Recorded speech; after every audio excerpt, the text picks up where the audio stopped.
Sveiki. Taigi, šiandien apie astrologiją, apie mėnesio pabaigą, kadangi labai didelė šventė pas mus, tai yra Rasos, Kupolės, tai va šio periodo paskutinių tų ilgiausių dienų, gražiausių dienų vasaros apibūdinimas. Taigi, ką galima daryti, ko nedaryti ir kas atneša mums sėkmę šiomis dienomis. Kaip visada kalbėsiu apie darbą, pinigus, meilę, sveikatą.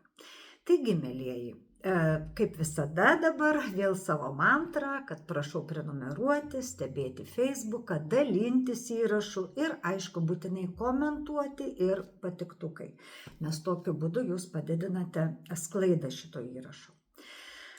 Tai va, ką tos dienos paskutinės atneš? Pirmiausia, tai yra visų uodegų pabaiga.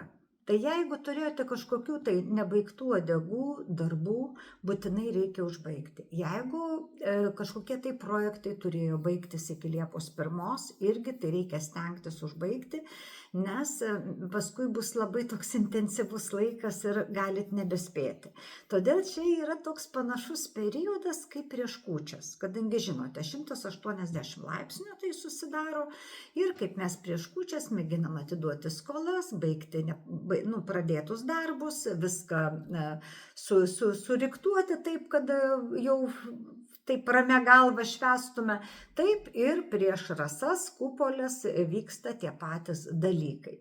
Taigi, mielieji, bendras fonas yra toks, kad jūs privalote visą tai sugalvoti, kaip viską baigti ir galbūt ir daugiau dirbti negu įprasta, nes jums tai yra labai palanku. Čia eina kalba apie visus ženklus, o ne apie kažkokį tai konkretų.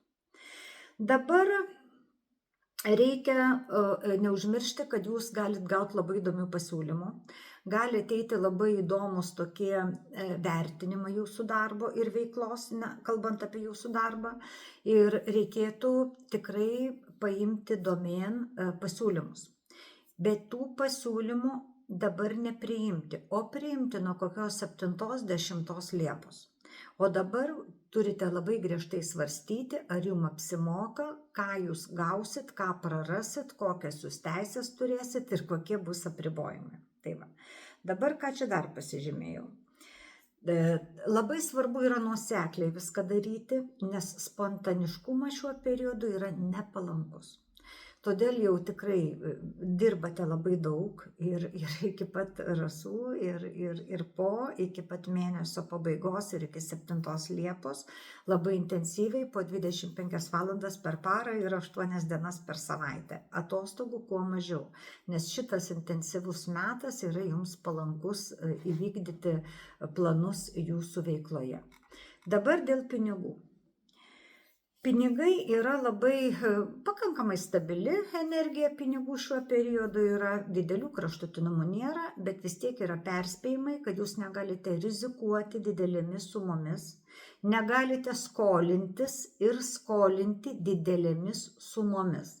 Mažos sumos tai nesvarbu, galite tai daryti ir, daryti kaip norit, su mažom sumom, bet didelėmis sumomis netgi šeimos nariams reikėtų biškį sustoti ir palaukti palankesnio periodo. Iš tikrųjų, tas palankesnis periodas, tai nežinau, tai tik Liepos mėnuo realiai išeina šiais metais arba gruodis. Todėl labai galvokite, kiek ir kam skolinat, kad nebūtų, kad paskolinai, kaip padovanojai. Ir jeigu, pasiskolinai, kad nebūtų taip, kad bankai grasina ar atimti, ar antstolį, ar dar kažkas. Todėl šitas jautrus klausimas pinigų yra su perspėjimu. Ir neužmirškite, kad šis periodas toliau tęsiasi taupimo periodas. Jis tęsiasi, jau apie tai esam kalbėję. Ir pinigų taupimo periodas yra būtinas tiesiog ir tęsiamas. Tai va, ką dabar toliau? Teisingai, ir labai žiūrėkit pirkinius, nes vėl pasikartosiu, tęsiasi tas periodas, kai spontaniški pirkiniai gali po to būti tik kilpa ant kaklo, jokios naudos ir nežinosite, kaip atsikratyti, o parduoti už tą pačią kainą nebesugebėsite. Tai va. Dabar meiliai. Meilė periodas yra puikus, kaip suprantate, tai yra pats vaisingiausias periodas, tai tie, kurie negalite pastoti, kurie norite vaikų, kurie norite sukurti šeimą, tai yra, kaip suprantate, vienas stipriausių metų periodų. Šiais metais nebent tai tikrai. Dabar, kiek mes bekalbėtume apie meilę, mes privalom pakalbėti ir apie įsipareigojimus. Todėl iki pat Liepos 7 dienos jums yra labai palanku aptarti savo finansinius dalykus su savo partneriais, mylimaisiais, vyrais ir žmonomis ir sužadėtiniais. Kol dar viskas yra saldumynų lygyje, kol gėlės, kol nori dar vieną kartu nosinaitę kartu skalbti, vat tas periodas bus labai jums tinkamas ir būtent ypatingai šį savaitę, net iki rasų, kaip minėjau, aptarti savo įsipareigojimus, kas už ką moka, kokios pajamos, kokios išlaidos, atskiri ar bendri biudžetai, viską turite aptarti labai gražiai. Na ir jeigu perkate bendrą būstą, kiek procentų vienam, kiek procentų kitam ir visa kita. Ir būtent šios savaitės tokie pakalbėjimai apie turtą, pinigus, apie rimtus dalykus, tik dar labiau sustiprins jūsų meilę, o ne atšaldys. Tai jeigu laiku darai tam tikrus dalykus, viskas yra tik į gerą. Taip, dabar sveikata. Sveikatos srityje tai iš tikrųjų labai draugaukit su vandeniu, kadangi, kaip žinote, šiuo periodu vanduo yra šventas, gydomasis, stebuklingas, koks tik nori, todėl kuo daugiau mirkite vandenį. Jeigu, aišku, oras šaltas, tai galite vonioj mirkti prisipylę druskos, o jeigu nebijote šaltesnio oro, tai tikrai ir ežere išsimaudyti, ir upėje, ir jūroje mūsų šaltoje lietuviškoje irgi yra smagu, jeigu ramus yra vanduo nebanguota. Taigi vandens terapija, vandens visokios procedūros turėtų jūs džiuginti, jūs džiugint, taip ar taip džiugins, bet privalote kuo daugiau, vandens procedūrų. Ir netingėti kartais gal ir 3 kartus į dieną po dušu nueiti, kadangi tas vanduo dabar yra ištraukiantis toksinus ir jūs gydantis. Aišku, judėjimas ir saulė, bet girdėjau, kad Lietuvoje šiuo periodu saulės nelabai ką tai, tai kaip yra, taip yra. Mūsų laikai, žinokite, buvo kvarco lempos, iš tikrųjų. Kiekviena moteris tikriausia namuose turėjo šeimininkę kvarco lempą ir aš tame tarpe turėjau ir būdavo pasikvarcuodavom ir vaikus pakvarcuodavom. Buitinės normalios lempos, nežinau, gal ten 35 rubliai kainavo. O dabar aš manau, kad Lietuvoje ateina laikas, kai mes tikrai savo sveikatą turėtume stiprinti kvarco lempomis. Ir nebijoti pasikvarcuoti, pasitepus prieš tai sviestuku ar kiaulės taukučiais tam, kad nedžiovintume odos. Ir būti sveikesniems, laimingesniems ir, žodžiu, prisigaminti natūraliai vitamino D. Tai kas dabar su sveikata. Dabar dar esu pasižymėjusi. Atsimenat, vis kalbėdavau, kad 28.9. pasaulyje yra labai kritinės dienos. Tai pasaulyje iš tikrųjų nebus taip vienareikšmiai, nes po švenčių prasidės kažkoks dar didesnis judėjimas. Pirmiausia, gali būti dar labiau, Prancūzijoje tai iš tikrųjų bus ypatingai sudėtinga, aš manau, apie rugsėjį, spalį, lapkritį. Ten ruduo bus labai sudėtingas, o dabar yra tik repeticija. Aš pasikartoju, aš žinau, kad jau tai sakiau.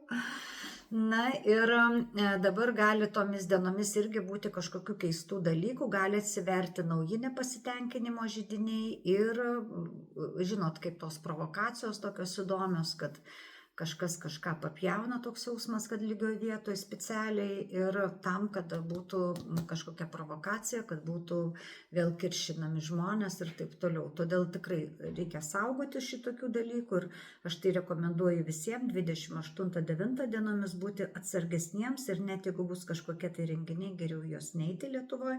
Lietuvoje tai neturėtų būti kažkas tikrai pavojingo, nebent išgirsim, kad Seime kažkas atėjo kažkokį tai savo kelnes nusimovęs kažką parodyti, tie kūrėjai mūsų, žinai, tautos. Tai irgi bus atrakcija, bet didžiąja prasme, tai suprantate, kad neturėtų kažko būti, nes kritiškiausias periodas Lietuvai buvo būtent ta 11-12 dienos.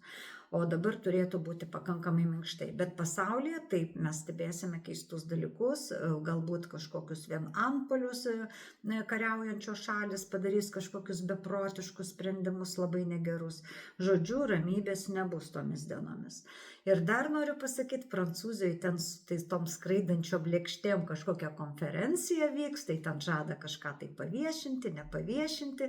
Tai norėčiau perspėti, kaip ir dauguma mano kolegų, kurie perspėja, kurie panašioj srity dirba, nebūtinai astrologijoje, aišku, kad būkit labai kritiški, nevertinkite vienareikšmiai, duokit susigulėti informacijai mažiausiai kokią savaitikę ir pagalvokite, kas ką, kodėl ir kaip viešina. Ir jeigu netgi parodys kokią skraidančią lėkštę ant dangaus, tikrai nusiraminkit, nesinervinkit, nes didesnė tikimybė, 99,99%, kad tai yra Blue Beam projektas, tas reiškia mėlyno to spindulio, ir reikėtų tai irgi vertinti ir objektyviai, ir nesinervinant, ir su šypsena, ir tiem palinkėti kažką gero tiem režisieriam, kurie ten režisuoja, redaguoja ir diriguoja. Taigi, mielieji, būkit sveiki ir laimingi, gražaus paskutinio 10-dienio birželio, bet patarimai galioja iki 7 Liepos. Taigi, iki kito karto, ate.